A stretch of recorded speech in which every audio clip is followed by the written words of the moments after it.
क्या हमें वाज़ेह है कि हमने अब इस मामले में किस तरह से आगे बढ़ना है? हम पहले कुछ अरसा पहले तक हम कोशिश कर रहे थे कि हमें अफगानिस्तान में अमन लेकर आना है, लेकिन अब ऐसा लगता है कि ये वो सूरत हाल है जो रोजाना की बुनियाद पर बदल रही है। क्या हम तैयार हैं किसी भी ऐसी सूरत हाल का सामना करने के लिए जिसकी शायद हमने तवक्को नहीं की? नहीं, देखें, बात यह है कि तवक्को का मामला नहीं है, इसका एक पूरा एक माजी भी है। सोवियत यूनियन का जब फॉल हुआ उस वक्त भी यूएस वहाँ से निकल के गया, और ये जब यूएस बाहर निकलने की कोशिश कर रहा था, यही वजह थी कि इमरान खान साहब ने आज से कई साल पहले कहा था कि तालिबान का एक पॉलिटिकल ऑफिस जो है वो ओपन किया जाए ताकि उनसे बात करें। लेटर ऑन उस वक्त हमें तालिबान खान का ताना दिया गया, तनकीद की गई। लेटर ऑन वही अमेरिका जो पूरी ताकत के साथ पूरी नेटो फौज के साथ लड़ रहा था, कतर के अंदर ऑफिस भी खुलता है, उनके साथ मुज़ाकराती टेबल पर भी बैठ जाता है। पाकिस्तान ने उसमें भी किरदार अदा किया। उसमें जो हमारी नीयत थी वो यही थी कि जो स्टेक होल्डर्स हैं वो बैठे, एक पॉलिटिकल सेटलमेंट हो, अफगानिस्तान जो है वो खाना जंगी की तरफ, खून रेजी की तरफ ना आ जाए। क्योंकि पाकिस्तान दुनिया का वो वाहिद मुल्क है जिसने 3 मिलियन से ज़ायद यानी 30 लाख से ज़ायद रेफ्यूजीज़ को जो है वो कई दहाइयों से पाकिस्तान के अंदर होस्ट किया हुआ है। वहाँ पर कोई ऐसा मामला होता है जो इन्फ्लेक्स आएगा तो वो पाकिस्तान में आएगा, और पाकिस्तान में अगर आपके हमसाये में आग लगी हो तो उसके शोले आपके घर में। मेरा ख्याल है ये तो उसको रोकने के लिए कर रहे थे, उसको रोकने के लिए हमने पूरी एफर्ट की, हमने पूरा पुश किया। अब की जो सूरत हाल बड़ी चेंज हो गई। अभी जो बड़े चैलेंजेस हैं, क्या देखें, दो चैलेंजेस हैं। अगर आप मुझे थोड़ा सा जरा क्वेश्चन को फ्रेम कर दीजिए। 2 चैलेंजेस हैं। एक ये कि खुदा ना खासा कहीं ऐसा ना हो कि पाकिस्तान ने दहशतगर्दी की जिस लहर का पाकिस्तान को सामना करना पड़ा वो कहीं वापस आ जाए, और दूसरा अफगान जो मुहाजिरीन वाला मसला। तो क्या इन दोनों मुमकिनात के लिए जो है वो हम तैयार हैं या नहीं?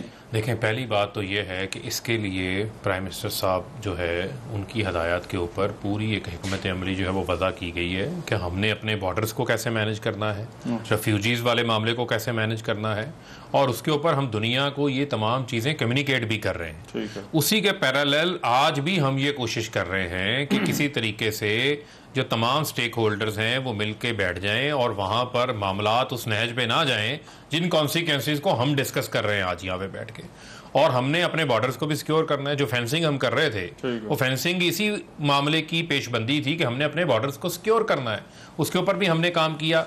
और यहाँ जो दहशतगर्दी का जो मुमकिना आप जिस चीज़ का हवाला दे रहे हैं, यहाँ को हमारा मुल्क दुश्मन जो है भारत भी है, बाकी लोग भी हैं, वो इससे फ़ायदा उठा सके, उसको रोकने के लिए भी हमने इकदाम कर रखे हैं। अच्छा। और पाकिस्तान उसके ऊपर जो है वो फोकस्ड है। मैं चौधरी मंजूर साहब, क्या आपको वो क्लैरिटी नज़र आ रही है अफगान पॉलिसी के हवाले से, और क्या हमारी सिम दुरुस्त है, हम सही ठीक तरह से आगे बढ़े हैं इस मामले पर? बहुत शुक्रिया। देखिए, मैं भी अफगान इशू पे तालिब इल्म हूँ, शुरू से ही देखता रहा हूँ, लेकिन अपना एक पॉइंट ऑफ व्यू है। मुझे ऐसे लग रहा है, मेरी ख्वाहिश है कि मैं गलत साबित हूँ, लेकिन मुझे लग रहा है ये तीसरी बार जंग फिर पाकिस्तान के अंदर आ चुकी है। हम इसका इंतज़ार न करें कि आएगी, मेरे ख्याल के मुताबिक आ चुकी है, और उसके इम्पैक्ट्स जो हैं, स्पिल ओवर इफ़ेक्ट्स शुरू हो गए हैं।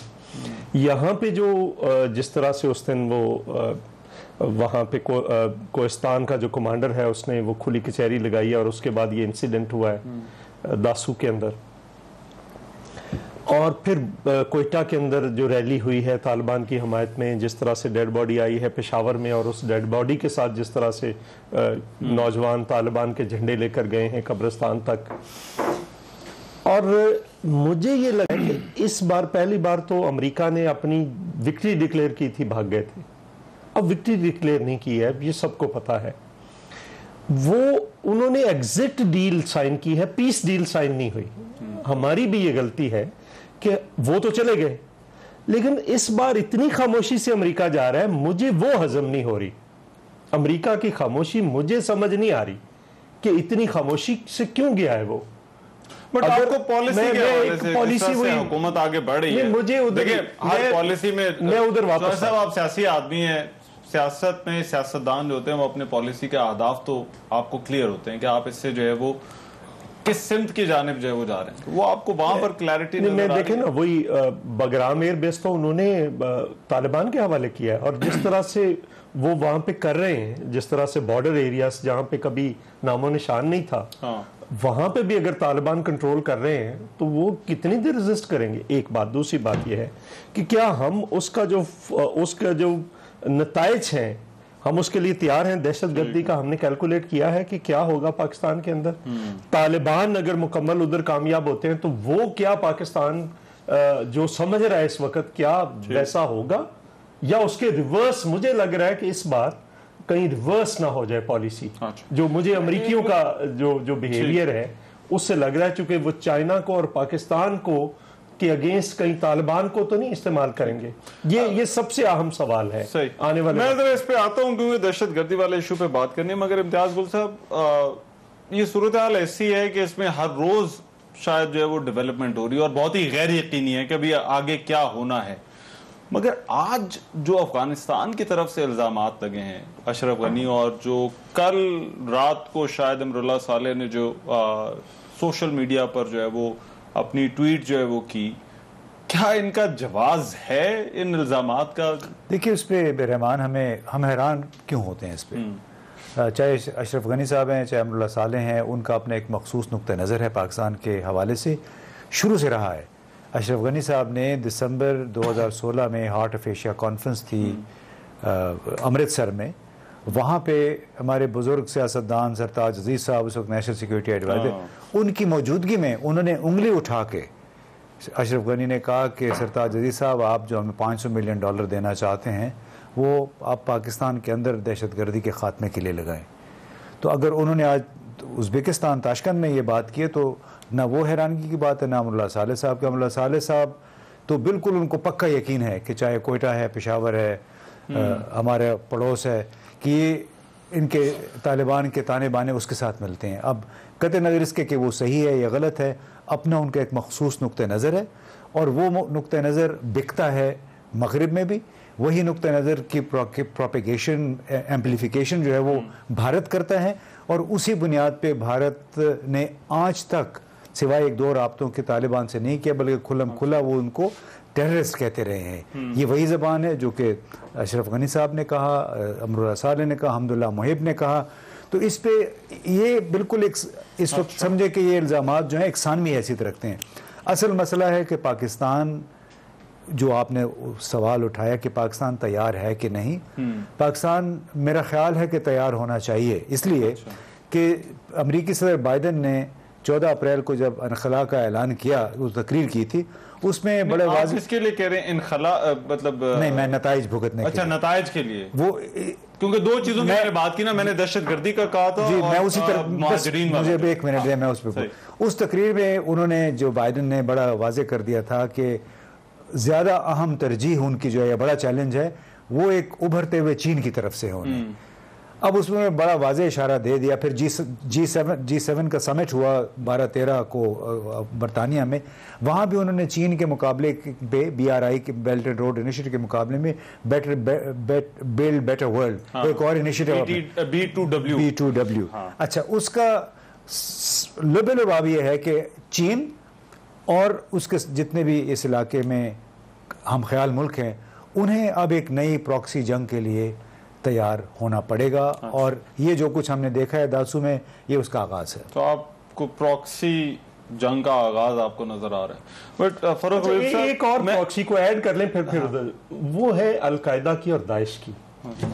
वो भी इंपॉर्टेंट है। वो आपस के अंदर जहां पे लड़ाई होगी, और शायद उधर अलकायदा तालिबान जो है वो शायद अलकायदा अब इधर नहीं है। नहीं मैं है ही नहीं अलकायदा इस इलाके में। देखिए मैं इधर नहीं है, लेकिन जो एक्चुअल पाकिस्तान के अंदर होगा, इस कॉन्फ्लिक्ट को भी आप ज़हन में रखें। लेकिन इसमें दहशतगर्दी वाले मामले पर आता हूँ वापस, क्योंकि ये एक पैटर्न हमें नजर आ रहा है, जो इम्तियाज गुल साहब ने भी बात की कि कहीं ना कहीं पर कोई ठोस वैसे वो नहीं है, लेकिन कहीं ना कहीं ऐसे इशारे जरूर हैं। मगर फरूक हबीब साहब, क्योंकि आप गवर्नमेंट के स्पोक्स पर्सन भी हैं, ये अफगानिस्तान की तरफ से जो आज इल्जामात लगे हैं, इसके बावजूद पाकिस्तान का मौक़िफ़ यही रहेगा, पाकिस्तान अमन के लिए कोशिश करता रहेगा? देखिए, अगर उनकी तरफ से कोई इल्जामात लगे हैं तो मुझे ये बताएं कि उनकी तरफ से ये इल्जामात पहली बार नहीं लगे, वो इल्जामात को दोहराते रहें। दूसरी बुनियादी वजह यह है कि अगर हमारे इतने रवाबित हों और पाकिस्तान जो है वहाँ पर किसी एक फ्रीक को सपोर्ट कर रहा हो, तो प्राइम मिनिस्टर साहब फिर काबुल क्यों गए थे? अशरफ गनी के साथ क्यों मुलाकात करके आए थे? और शुरू डे 1 से पाकिस्तान के ये मफाद में है कि वहां पर स्टेबिलिटी हो, अमन कायम हो। ये हमारे भी इलम में है, सबके इलम में। ये तो बड़े झूठ बोले जा रहे हैं। 10,000 जंगजुओं वाली बात और एयरफोर्स को जो है वो बुनियादी चीज क्या है? बुनियादी चीज ये है जो दुनिया को हमें बतानी है और पुरजोर अंदाज से बतानी है कि पाकिस्तान तो 150 अरब डॉलर की इकॉनमी का नुकसान कर चुका है, 70,000 जानों की कुर्बानी दे चुका है, 5,000 से जायद हमारे सिक्योरिटी पर्सनल्स जो हैं वो शहीद हो चुके हैं। फिर हमें ये मुर्दे इल्ज़ाम ठहराना कि हमारे किसी के साथ राब्ते हैं, तो फिर आप 20 साल जब यहाँ पर रहे हैं, उन 20 सालों के अंदर आपके पास इतनी बड़ी फौज थी, सब कुछ था आपके पास, ताकत भी थी, अशरफ गनी के पास भी वहां पर हुकूमत थी, सब कुछ था, अफगान नेशनल आर्मी भी उनके पास थी। वो इनका किला कमा क्यों नहीं कर सके? वो इनका मुकाबला क्यों नहीं कर सके? अब वो जब जैसे जैसे पेशरफ्त करते जा रहे हैं, इनके बॉर्डर्स के ऊपर से बगैर एक गोली चले हथियार डाल दिए गए इनकी जो है वो फोर्सेस की जानिब से। क्या हुकूमत को ये सवाल नहीं करना चाहिए कि 10,000 जंगजुओं का, इनकी क्रॉसिंग का कोई सबूत तो जो है वो ये हवा जो है वो कोई दे? देखिए ये सिर्फ ये हवा में है बातें। हाँ। और अपनी जो उनकी वहां पर उनकी हजीमत का उन्हें सामना है, उसको छुपाने के लिए बहाने तराशे जा रहे हैं। लेकिन हम इससे ज्यादा संजीदा हैं। हम एक संजीदा रवैया का जो है वो सबूत देना चाहते हैं, क्योंकि शायद इनको उन कॉन्सिक्वेंसेस का अंदाजा नहीं है जिन कॉन्सिक्वेंसेस को हम फेस कर रहे हैं, जिन कॉन्सिक्वेंसेस को हम ओवरसी कर रहे हैं, फोरकास्ट कर रहे हैं। अफगान हुकूमत लगता है उनसे जानबूझ के जो है वो नजरें बंद किए हुए है। और मैं समझता हूं कि जो इल्जामात लगाए ना उनका हकाइक से कोई ताल्लुक है। प्राइम मिनिस्टर साहब ने भी डिसअपॉइंटमेंट शो की, अफसोस का इजहार किया। जो पाकिस्तान की नेक नीयत से जो कोशिशें हैं, उन कोशिशों के ऊपर इस किस्म की बात करना, आज भी हम जो कोशिश कर रहे थे, जो हम कोशिश कर रहे हैं, क्या करेंगे? कोशिश कर रहे हैं कि अफगानिस्तान के तमाम स्टेक होल्डर्स को जमा किया जाए, उनकी एक कॉन्फ्रेंस करवाई जाए, उनको किसी के नतीजे तक पहुंचाया जाए। उसकी बुनियादी वजह क्या है? वो यही वजह है। और जो तालिबान की तरफ से या बाकी लोग वो कहते हैं हम बाकी सबके साथ बैठ के बात करने को तैयार हैं, ठीक है, गनी के साथ बात करने को तैयार नहीं है।